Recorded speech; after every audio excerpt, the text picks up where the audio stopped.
Really happy to welcome you today to the second webinar for the EU Datathon 2018. Who am I? My name is Simon Steuer. I work in the publications office, and we are organizing the EU Datathon together with our partners from different DGs from the Commission, and also with the European Legislation Identifier Task Force, or for short, the ELI Task Force, who will be the main topic of this webinar. Just for you to know, this webinar will be recorded and will be published also later on the website and on YouTube. And so you can watch it again as you wish. And also the presentation will be online later, so you can go in more detail and copy some things and copy the links and everything. For questions, please just use the WebEx chat box so we can address them. And I just want to give you a short introduction for the Datathon, what it is about. So the Datathon is a challenge we run in the second time. And this year it's much bigger because we have 4 different challenges. And today is about the second challenge, national and EU law, make legislation interoperable. And if we have a look at the rules, we see what you need to do if you want to participate in this challenge. So the condition is the goal to show the added value of the ELI for linking EU legislation and national legislation.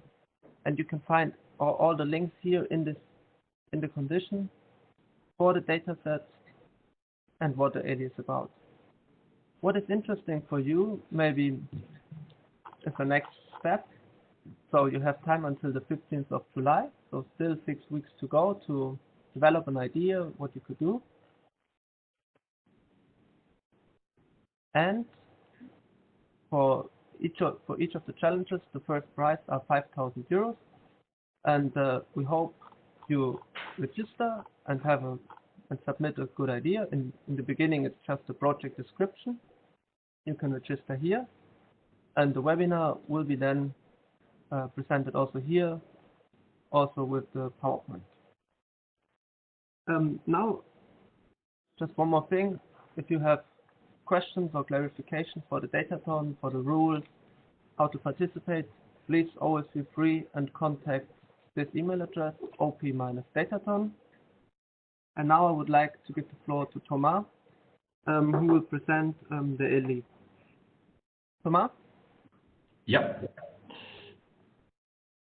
I will just share my screen.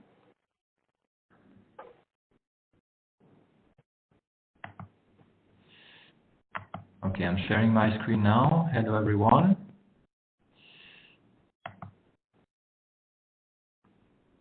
Okay, here we go. Great. So good morning, everyone. I'm Thomas Francard. I'm a semantic web consultant and technical expert for the ELI task force. And I'm going to go through the description of the ELI datasets that we are providing for the Datathon here on this national and EU law challenge using ELI. So just a brief introduction on ELI. So ELI stands for European Legislation Identifier. It's an initiative of member states together with the Publications Office of the EU. It was formalized in the conclusions of the EU Council with this reference, and it's a program funded under the ISA2 program here. The member states are participating in ELI on a volunteer basis.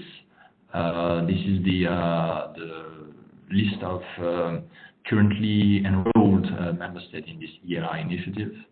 And you can find more on the ELI register link here on Eurolex, which is at the bottom of this slide here, eurolex.europa.eu/ELI. Which will also give you a lot of pointers to documentation and lots of information on ELI. So ELI is about 2 things. Mostly, ELI is about identifiers for legislation. So those identifiers can be used to precisely identify at web scale legislations published by member states and by the EU, and they can be used to browse also a legislation corpus. It's also about metadata. So ELI is about structuring metadata to describe the legislation and link legislation together. It's important also to stress that ELI is not about the content structure of the document. So ELI is not a standard to formalize an XML schema for legal text. It's only the metadata part. So on the identifier subject, ELI proposes URI components that can be selected and arranged by the member states in any order to define their own URI and their own identifier structure. So all these identifiers have a /ELI in them, with usually a type of document, some dates or year, and maybe numbers and so on. But this depends on each of the ELI implementation by each of the member states. So what are the datasets that are provided for the Datathon? So they are listed under the ELI group on the ODP, which is available at this link. Currently, we have datasets datasets coming from ULEX, coming from Finland, Luxembourg, Ireland, Denmark, and we plan to add soon datasets from Portugal and Italy, and maybe some others will be available later. So how did these datasets, how were these datasets created? The principle of ELI is that the ELI publishers, they embed structured metadata in their web pages, so on the web pages of their legal portal, using a format called RDFA. And the volunteer ELI publishers, they have submitted to us their list of ELI URIs, so the list of pages in which structured metadata were available. And this list of pages was scrolled through, and each of the page was fetched and parsed to extract the structured data in it and aggregate all those metadata into a single dataset. Luxembourg and Finland are small exceptions to this because they directly provided their aggregated metadata datasets. So this is a glimpse at the RDFA syntax that is used in the ELI project by the member states to embed structured metadata in their web pages. That's taken from the Luxembourg portal, and you can see the title, for example, and date of publication of the legislation that are highlighted here. That's a sample of the list of URI that was provided by Denmark. So Denmark just sent a list of the list of URI of pages in which structured metadata was available, and each of these pages was analyzed and the metadata was parsed and extracted. So which information can we find in this dataset? So obviously we can find the ELI identifiers for a country legislation, for the legislation that is in scope of the ELI implementation, because countries usually apply ELI on only a subset of a legislation. So typically all the legislation published after a certain year, or all the legislation published in one of their official gazette series, for example. So these are the identifiers. We can know the type of act, whether it's a law, a decree, a decision. So this list of type of act depends on the member state, depends on the jurisdiction. We can know some date information on the legislation, its date of signature or decision, its date of publication, its date of entry into force, and its date of being no longer in force in the case where we have legislation no longer in force. We can usually know about the keywords of the legislation, so the subject, whether it's pertaining to agriculture, education, and so on. We can know the title of each act. Titles can be multilingual in the case of multilingual legislation. We can have links to other acts, and this is creating a kind of legal graph, and we have citation links. Legislation cites another, changes another, corrects another, repeals another, consolidates another, and so on. So a lot of links inside a member state legislation, and also links from a member state legislation to a transposed EU directive in the case where a member state legislation transposes an EU directive or decision. We can find pointers to the content files of the legislation, usually in XHTML and PDF. The files themselves, they are not part of the dataset that you can download, but you do have pointers to these files if you want to access the content. This is only a small list of the metadata that can be that is available in these datasets.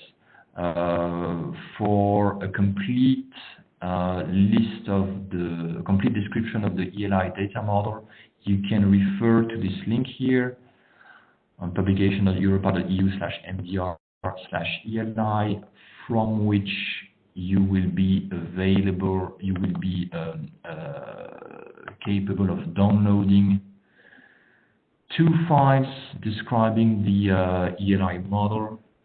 One is structured in OWL, that stands for the Ontology Web Language, and the other one is an Excel spreadsheet describing all those metadata filled in the ELI model, which actually looks like this. So this is the spreadsheet describing all those metadata field available in the ELI data model, some of which I've already covered, like the type of document, all the dates, dates are below here, all the links. So you can go through this spreadsheet and have a look at the detailed ELI model to understand a little bit better what's inside.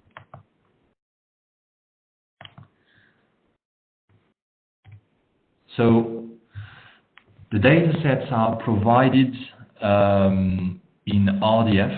So RDF is a semantic web data format used to disseminate structured data on the web. If you need more information on RDF, you can follow this link to the standard. That's a W3C standard. So we usually provide the data in two variants or two syntax, two RDF syntax. They both contain the same data. So one is called Turtle and one is called RDF XML, which is the XML variant of RDF. So you can use one or the other. They contain the same data. Usually we also attach to the dataset the original list of ELI URIs that was initially sent by the member state. So how do you want to parse or use this data? The best way to do it is to use an RDF API, since they are provided in RDF. depending on your choice of application programming language, you will find an API that suits you. Two exist for Java. One is called RDF4J. One is called Apache Yina. You will find one in Python. You will find one in PHP. You will find one in C, and lots of other. So those API will allow you to parse and explore the content of these datasets. You can also load this data in an RDF database, triple store, and you will find a lot of pointers to possible triple store tool that will allow you to load the data in the database and manipulate and query it. You could also, that's not a recommended practice, but you could also analyze the XML variant using an XSLT style sheet if you want to extract data from it, but that's considered a bad practice. Or I'm sure you can find another creative solution in order to parse and analyze these data files.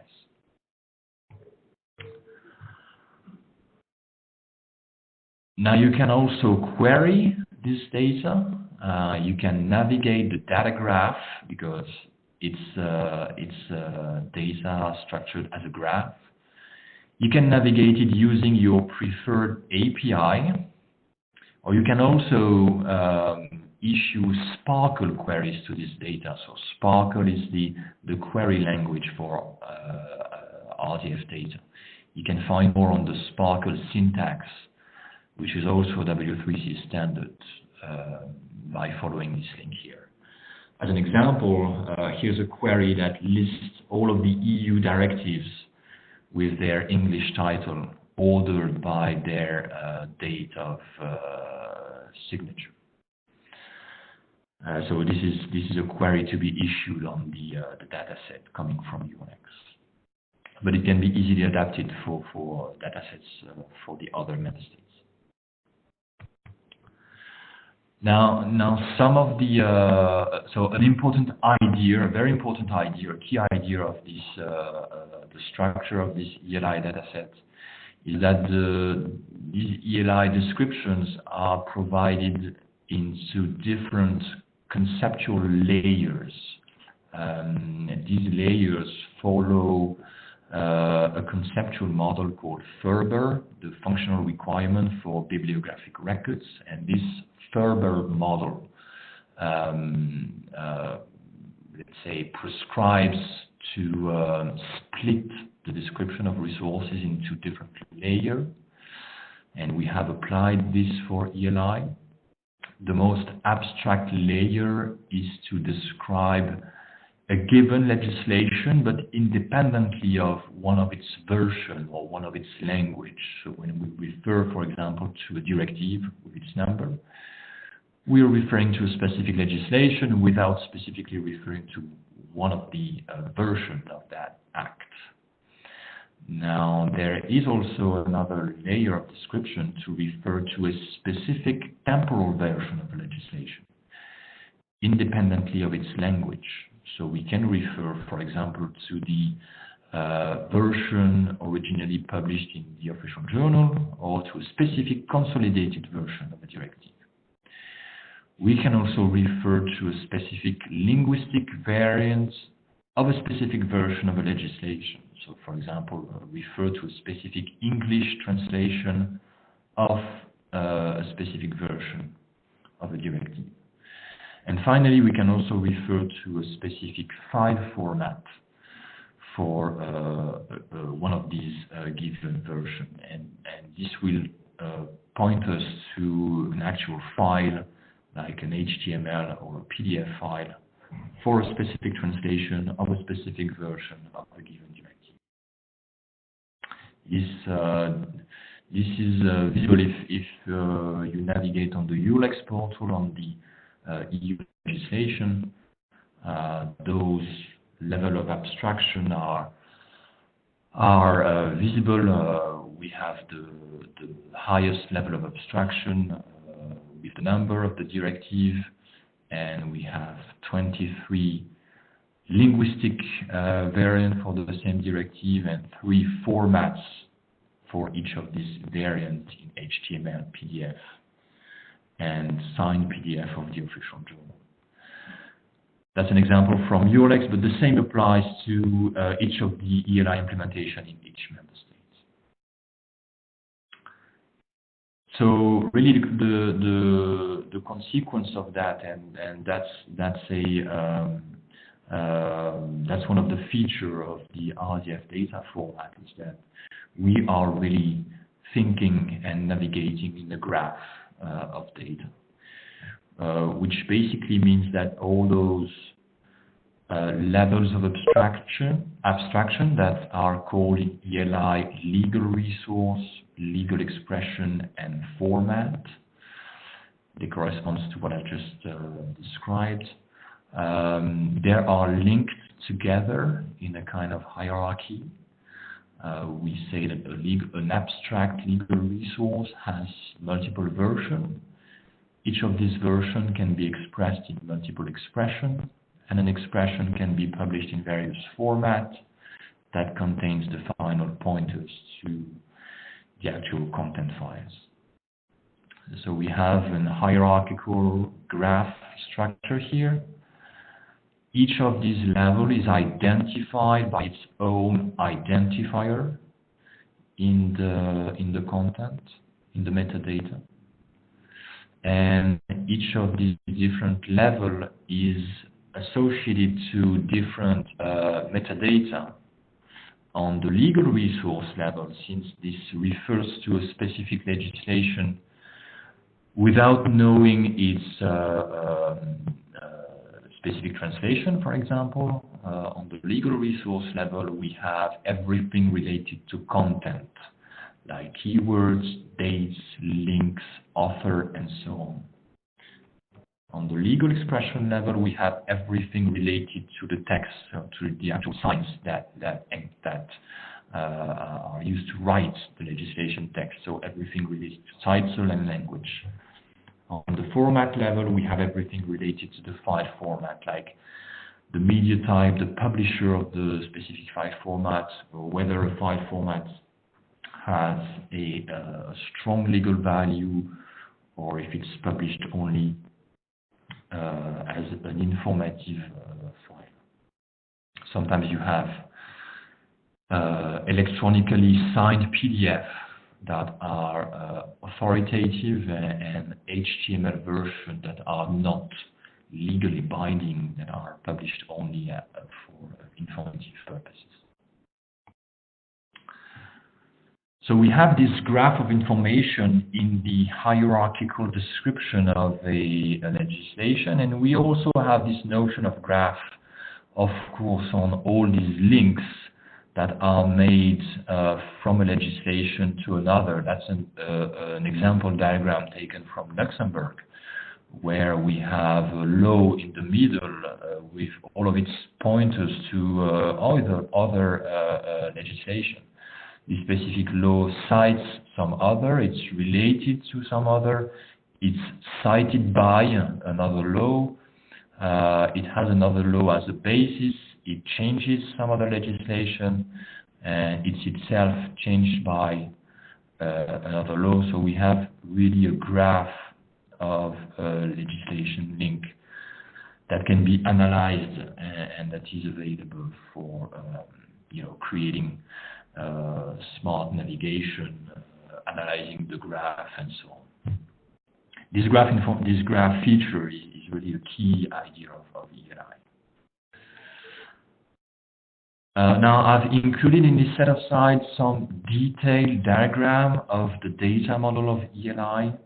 I'm going to go through them very quickly, but you can then download this set of slides and watch the diagram and in order to better understand them.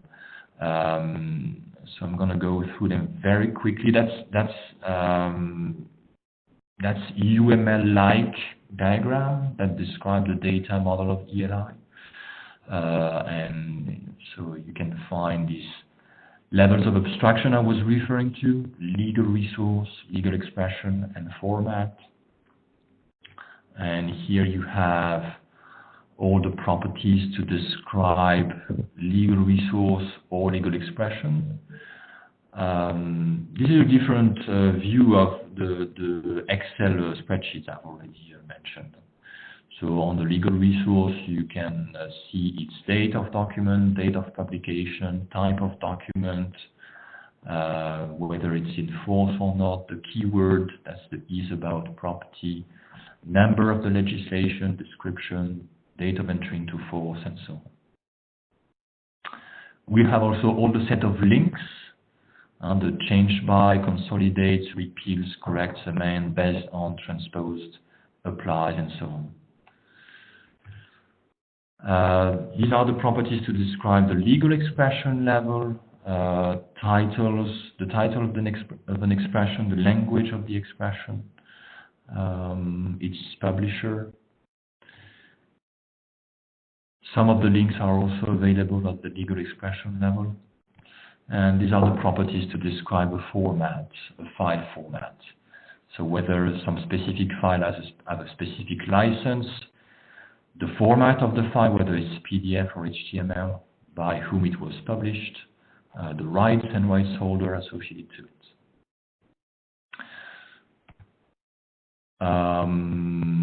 And this is the list of properties in the ELI schema that can take their values in a controlled list of values. So this is for informative reference only. That's it. Thank you, and feel free to ask if you have any questions. Thank you very much, Thomas. That was really interesting, and it showed really the complexity of the ELI. And I would have one question. Do you have open ideas or questions or things that could be addressed by the participants?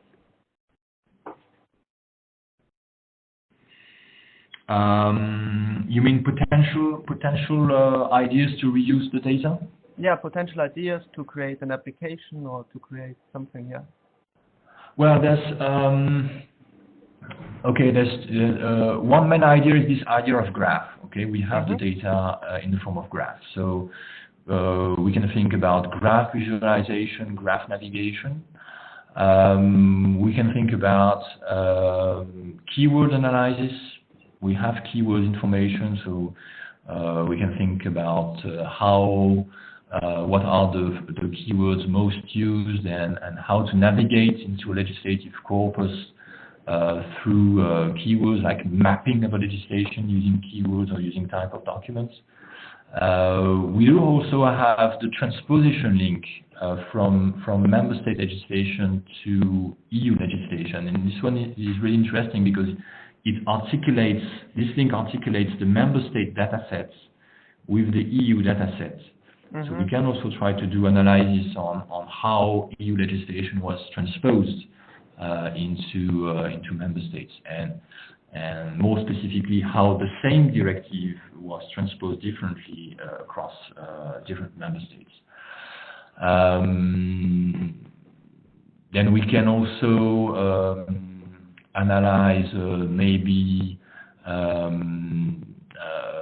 create a timeline of legislation.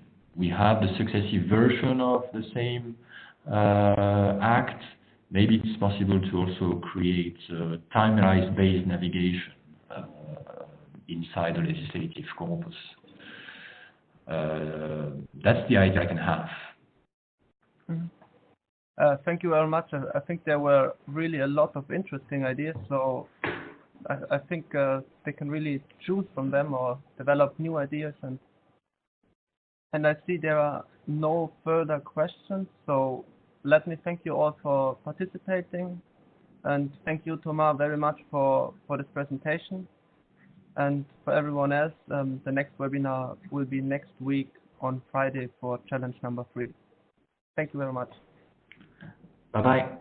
Bye.